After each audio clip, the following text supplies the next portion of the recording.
You've been working so hard for so long, and yet somehow you're still nowhere near the life that you dreamt of. So what's missing? The truth is, keep doing what you're doing, and this time next year, you'll be in the exact same place, asking the same questions, but still wondering why nothing's changed. It's time to finally stop wondering, and let's your life. So there's a word right now that's been way overused in entrepreneurial circles, and that word is burnout. Now, this isn't tiredness, this is deep down exhaustion and fatigue. And this comes from years of pushing hard in a direction that just isn't working and actually refusing to stop and ask yourself why. And there's numbers to actually back it up. According to this crazy research by something called Jitnux, I don't know if I'm pronouncing, I don't know if I'm pronouncing pronunciation right. Jitnux is like an entrepreneurial burnout statistic report. 72% of entrepreneurs report experiencing burnout symptoms annually. That's nearly 3 out of 4 entrepreneurs suffer from burnout every single fucking year.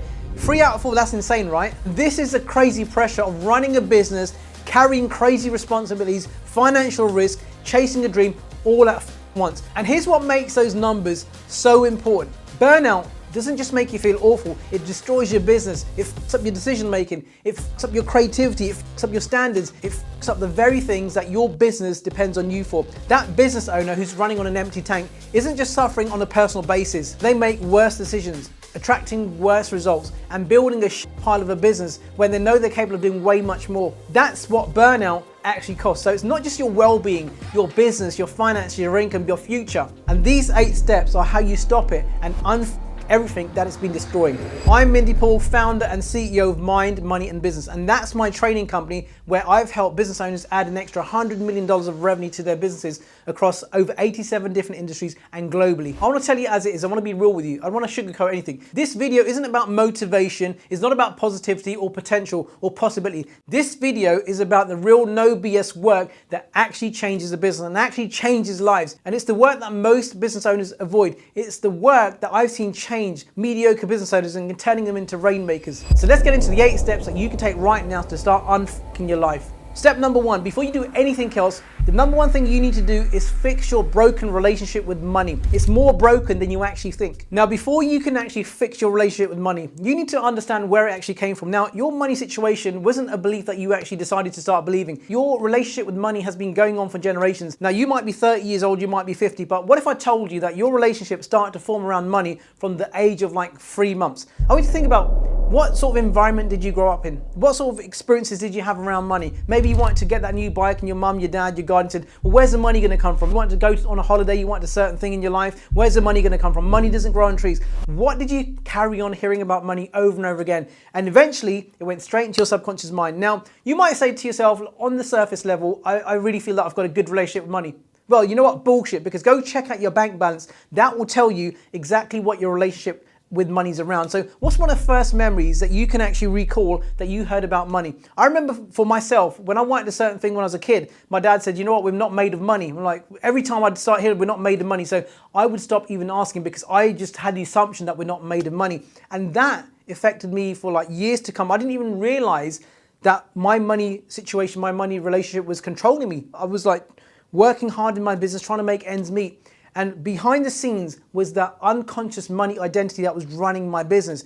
And I just couldn't figure out why I'm still stuck after years of trying hard. Look, we get taught if you want to earn lots of money, you got to work hard, you got to work long, you got to make sacrifices. I was doing all of those, but if that money relationship unconsciously was in full control, what chance did I have working my ass off? I want you to think about that. Maybe you wanted more money and you were told don't be greedy, right? So you were told not to be greedy because wealthy people are greedy and it's not good to be greedy. So how can you become someone that you resent? If you were told that wealthy people are greedy, they're just out for themselves, why would you want to become that person, right? Because you're a good person. Why would you want to be a horrible person? You wouldn't, would you? You can never become something that you resent. So when you start fixing that belief and replacing that belief around money, you'll start to see that your results and your finances will transition and you'll only be on onwards and upwards. So step number 2, let's identify what's actually draining the life out of you, because there's probably something inside your business that you constantly find is really pissing you off and it just drains the life out of you. It's like a person inside your life. They always drain the life out of you. So let's find out what's actually happening inside your business. Maybe it's like looking at the finances at the end of the month and you're always dreading that. And you're being controlled by that energy about always being in debt, perhaps always like making ends meet, trying to make payroll at the end of the month. Maybe it's a certain member of staff that really pisses you off, and you find that your work and doing that person's work, when you're paying that person, identify what's really like pissing you off. Get a pen and paper and start jotting some things down, like what do I unenjoy about my business? What do I really hate? What do I avoid? What do I not look forward to? What really pisses me off? What makes me angry? Start being more aware inside of your business and what you're actually doing. And when you feel triggered, when you feel like something's really pissing you off, identify it. Maybe even put a note in your phone. It's going to make a difference, and say, right, now I can identify what's pissing me off. Now, let's say in my business, I didn't like sales calls, right? I didn't like rejection. So every time I get a rejection, it really pisses me off. It makes me feel crappy. I carry that rejection throughout the rest of the day. It goes through the rest of the sales. So I need to identify, hey, listen, I hate rejections and it's really pissing me off. How can I manage that energy better? Here's a way. You just said to yourself, right, that person hasn't personally rejected you. When a salesperson faces rejection, often that person takes it personally. They don't know how to deal with it. Most people don't know how to deal with rejection. But I would reframe that. So I would say, okay, this is a rejection, right? They're not rejecting me, they're rejecting themselves. So rephrase that. So write down the things that are really pissing you off and say, okay, what can I do about these things? Once you put them down on paper, it's going to really help you internalize what's actually going on, so you can actually understand why you're feeling like this. You ever been in a situation where you're feeling pissed off, you're feeling angry about something and you don't even know what it's doing, what caused you to be angry in the first place, and yet you're angry and you can't put your finger on it? You say, something's really pissing me off, but I can't figure out what it is. That's how you figure out what it is. Then what you do, you work on that one thing. And here's the thing, with that list, guess what? You don't have to do these things yourself. You can maybe get someone else who you can delegate. Maybe you can eliminate some of the things that you don't need to do. Maybe they're not as bad as you think once you put them down on paper. And none of these things are worth getting pissed off about. They're not worth the burnout. They're not worth the exhaustion or the depression that comes with it. So make sure you sort that shit out. The fastest way to unfuck your business is not to add more to it, but it's to actually ruthlessly remove that things that should never been on there in the first place. So get rid of them, and guess what? You're going to start feeling better. So start with this list and don't stop until it's dealt with. So step 3, get honest about what's actually making you money and cut everything else out there that doesn't matter. Now this follows directly from the second step, and it's also the step that requires the most amount of courage, because what it shows you almost always contradicts the story that you've been telling yourself about what the business actually is and what it does. Most entrepreneurs create complex business models that overwhelms with like multiple offers, different transfer revenue streams, adding new products and services on there where you're not even making the most of the ones that you've got. So get honest about what's actually making you money and forget about everything else. I remember going into one of my businesses, I would always look at new ideas to add into the business when I had so many ideas I already had that I wasn't working on. So always, your brain tricks you to finding new add-ons. Guess what? That's a distraction. That's not how you make money. You dial in on what's working. So dive down into your business right now and see, where is most of your revenue coming from? Are you selling more of your maybe low tickets versus your high tickets? So why not focus on those high tickets that are going to actually make you more money in less time? I'd rather sell like one product or one service for like 10,000 than sell like 20 at 100,000 or 1,000 at like $100. I'd rather have less work for more money. How can I get the most amount of money in the shortest amount of time? This is called time compression. This is what successful people do. So I remember listening to Alex Hormozi. One thing that he said is always sell expensive shit to wealthy people. And I think that's a good idea, right? Selling things to people that have the money rather than trying to find little products and services to an audience that doesn't have the money. So you find a wealthy audience and serve them. So with my business, I used to work with startup businesses, and I used to find that some of them were a pain in the ass to work with. They so demanded, needed more of my time, more of my team's time. So then we transitioned. Who do I enjoy working with? I made a list of the types of people that I enjoy working with. These are people that are a bit more advanced. They've got a business that's already set up. They're already producing some income, and I'd double down on that. Those people are more enjoyable. And guess what? I enjoy working with these types of people. So I did not want to do things that I don't enjoy anymore, because I value what I do and I bring a lot to the table. So that's what I find the most enjoyment. That's what fulfills me the most. So what fulfills you the most? Now, before step 4, if these 3 steps are already creating some serious clarity, then I've created a free money audit that's going to help you figure out your bad money habits and uncover why your income has been stagnant, so you can actually eliminate the restrictive patterns that have been holding you back from bigger revenue months. So hit the link below this video and grab your free money audit now. So talking about an audit, step 4 is about auditing your client base, the wrong clients that burn you out. Recently, I had a client of mine that was really doing my fucking balls in, and I could not wait to get rid of this person. This person was complaining about everything, wasn't doing the work, would want to complain and complain and complain. Most people would like hold on to this person because of the amount of money he was paying me. He's paying me a high ticket. So I'm like, you know what? I actually don't want to work with you because I'm not enjoying this relationship. So what happened is I actually called him out. Had a Zoom call with him, and I just called him out on every single thing that was pissing me off about his complaining. And I told him, I said, listen, you don't even deserve to have a business. I said, you're crying like a freaking baby. When I watched it back, I thought, I felt so good. I felt so relieved. And when I did that, guess what? I started to attract more clients because now I'm in an elevated energy. I'm not in a low frequency anymore. And this is one thing that most entrepreneurs don't do. They will bend over backwards and meet clients' demands when they're unfair. So why should you do that? Think of who can you fire. Do you have a list? Maybe you can have a list of the people maybe in the past that you should have fired that you didn't. Ask yourself, do I actually really enjoy working with this person? Do I look forward to having a call with this person? Do I look forward to this person coming in, or do I dread it? Because guess what? You have a choice. You have a choice who you serve. And most people just want to do it for the money. That's a wrong thing to do. I would never just serve a client for the money. I've got to have a mutual enjoyment and they've got to get results and I've got to be happy that they're actually doing the work. So think about it. Do these people burn you out? Maybe you're thinking about someone right now that really makes you sick, that really pisses you off. In fact, they don't actually piss you off. You piss yourself off because you tolerate their shit. So once you raise your standards and say, you know what, no more. I'm going to put my hand up and say no more, enough is enough, right? No more fucking around, I'm firing you. And you have to do this with confidence, knowing that there's more abundance out there. And watch how your energy changes and watch how you sleep better at night because you're no longer thinking about the bullshit that comes with some of these clients that do your fucking nutting. Firing at a client that's not serving you well is probably one of the most exhilarating things that you can do. That's going to really add value to yourself and your business. And guess what? Your self-respect will go up so much higher because you'll feel so good that you're no longer tolerating shit. So are you one of those people that just tolerates and gets walked over by your clients? Listen, one of the telltale signs is when you're first taking on a client, that initial meeting, the consultation will tell you a lot about that person.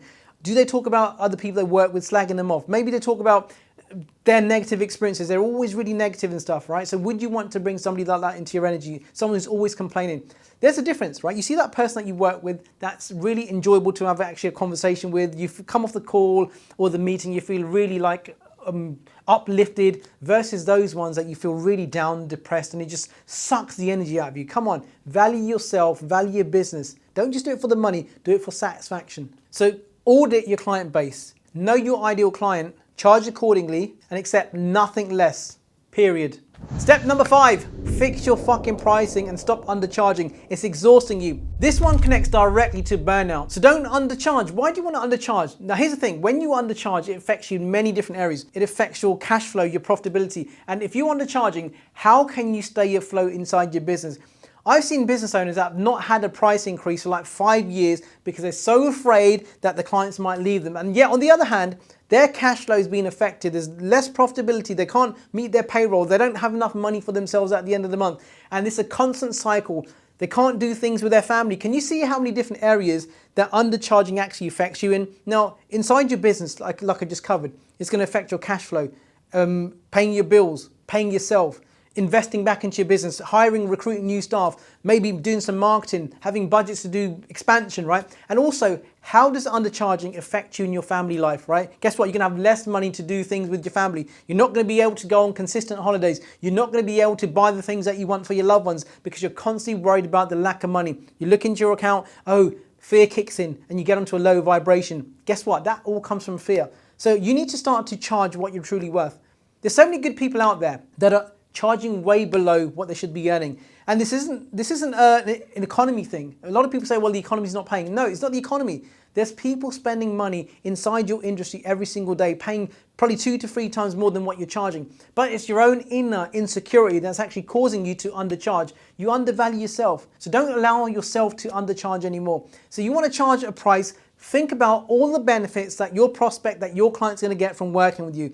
A lot of people just sell the product, not the value. I sell the value, I sell the result, I sell the outcome. So you pay me this, this is what you get back. A lot of people don't do that. So think about, what are you actually selling? What transformation are you selling? And what is that worth to the person who's buying the transformation? But you've got to educate yourself first on what you're actually selling. A lot of people are not selling, they're not selling like what they should be selling. Sell the sizzle, not the steak. So why not raise your price today? Why not make a decision and raise just one price? Let's say you've got like 10 things on your menu, right? Your services or your products. Think about, what can I start charging more for? Why don't you just put your prices up? I remember speaking to a client of mine and they wanted to put their price up on their website and they were so reluctant, so resistant to the idea. So I said, just fucking change them. They said, well, I'm afraid. I said, listen, Just change your fucking prices by 15 to 20%. No one's going to notice. Guess what? Not one person complained about the increase of price. It's like it never ever happened, because to you it's a big deal, but to them it's just the price, right? So think about that. Is that price increase only in your head, or is it in someone else's head? Probably in your head, and that's why you don't do it. Get it out of your head and start increasing your prices. Get paid what you're worth. Let's make some paper. Step number 6. Stop doing everything your fucking self. Delegation is survival. It's not a luxury. I've seen this happen so many times. It really pisses me off. So you hire someone to do a job and you find yourself doing their job for them because you don't trust them enough. And I really believe that lack of delegation comes from maybe 2 things, right? One is that person that you've hired is not capable of doing their job. Or number 2, that you haven't given the free rein and the flexibility to do the work because you're constantly babysitting them, you're constantly watching over them because you have trust issues. I see this a lot, especially when it comes to service-based businesses. They can't delegate to their team because they are afraid that this person might get it wrong. But what if they don't? So listen, if you don't have the right team, you know what you can do? You can change your team, you can hire someone, you can fire someone, but you should definitely be delegating more of your time, because guess what? If you don't delegate, do you know what happens? You end up working around the fucking clock. And I know that's not what you got into business for. Now, most business owners don't have a business. They have a job, right? Because if you had a business, you'd be able to escape from that business. So what's the point in spending so many thousands or, into your payroll every single month if you're going to wear all the hats inside of your business? Or maybe you're one of those people that's too afraid to hire because I can't afford it. That's poor thinking. You think about successful people. They have a different way of recruiting people. They see the value in hiring someone. They see the value on how to use that money and hire people in so they can do the work. Now, let's just say that you're going to go out digging for treasure, right? There's a gold mine out there and you've only got a limited amount of time to dig for that gold, right? Because nightfall's coming and then guess what? There's going to be a massive flood, right? The whole area is going to be flooded. So would you do the dumbass move and try to dig yourself for all the gold? Or would you get some recruits to say, hey, listen, I need 20 fucking people, come down here, let me help you dig for gold and I'll give you a small share. This is exactly like having people inside your team, right? Working, delegating. Don't burn yourself out. Don't be a busy fool. Because guess what? Once you're burnt out, it fucks you up. Not just for a day or so, it can fuck you up for years to come. So don't fuck around, delegate, get other people on board, train people, nurture people, hire good talent, work with them, give them the skills they need, give them the training they need, work with them. Don't work against them. So don't have a broadcast thinking if you want to get rich. You want to get rich, you got to get rich mindset. Step number 7, create a non-negotiable boundary between your work and your life. Leave your work at work. Don't bring it home with you because it's not fair on you, it's not fair on your family. And guess what? Burnout doesn't always come from doing too much. Sometimes it comes from never truly stopping. Think about it. You come home, you're constantly working away, you've got your laptop out, you're doing things whilst you're watching a movie with your family. Guess what? It's not fair on you, it's not fair on your family. I know entrepreneurs can have this guilt, and I used to have this. When I'm at work, I'm constantly thinking about I should be at home doing things with my family. And when I'm at home with my family, I've got this constant guilt trip I should be doing more in work. And this is a cycle that destroys you psychologically because you're not ever present at work. Guess what? You're not ever present at home. So when you are at work, make it all about work. Make it all about business, driving that business forward. When you're at home, make the most amount of it. You heard that phrase, work hard, play hard. You know what? Most people work hard and they don't play at all. They never make time to do the things they actually enjoy. They're too busy constantly grinding away. And really, that affects your productivity. That really does slow you down. With my clients, I get them to take on a Wednesday, go get a massage, go take some time off. Now, it feels illogical because we feel that we should be constantly diving into our business, grinding away. Now, there comes a point where you are no longer useful inside your business because you're burnt out. Your ideas are no good anymore. You're fatigued and the creativity's gone and you're just there for the sake of it. When was the last time you actually experienced that where you're doing something for the sake of something and you're not going anywhere? It's like running on the treadmill backwards on inclines. So sometimes you have to slow down to speed up. In fact, most of my successful clients, the most successful ones, actually take time out and go on vacation. They take time out, get their energy back, get their thoughts back, then go again, right? You're fresh. It's not all about working away, grinding.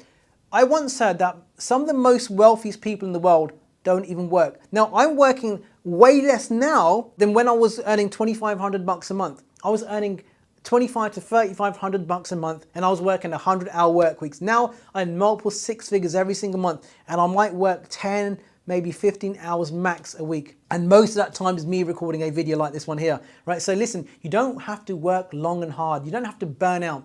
Burnout is the enemy of businesses, right? Burnout, guess what? You're fucked. So make yourself a non-negotiable decision. What time do you cut off from your work activities and you don't even look at anything on your phone around your business, not even replying to an email, not taking a work call after a certain time? I promise you, your relationships with yourself, with your family will improve so much. So make sure you spend your working time working on the stuff that matters. That way, you're not going to be sitting at night in your bed or lying awake at night thinking about all the things that you should have done because you didn't get the things done when you should have got them done. And that way you're gonna have a peaceful night's sleep, and tomorrow morning you're gonna wake up energized, ready to get going. Every single day, think about it, work life, home life.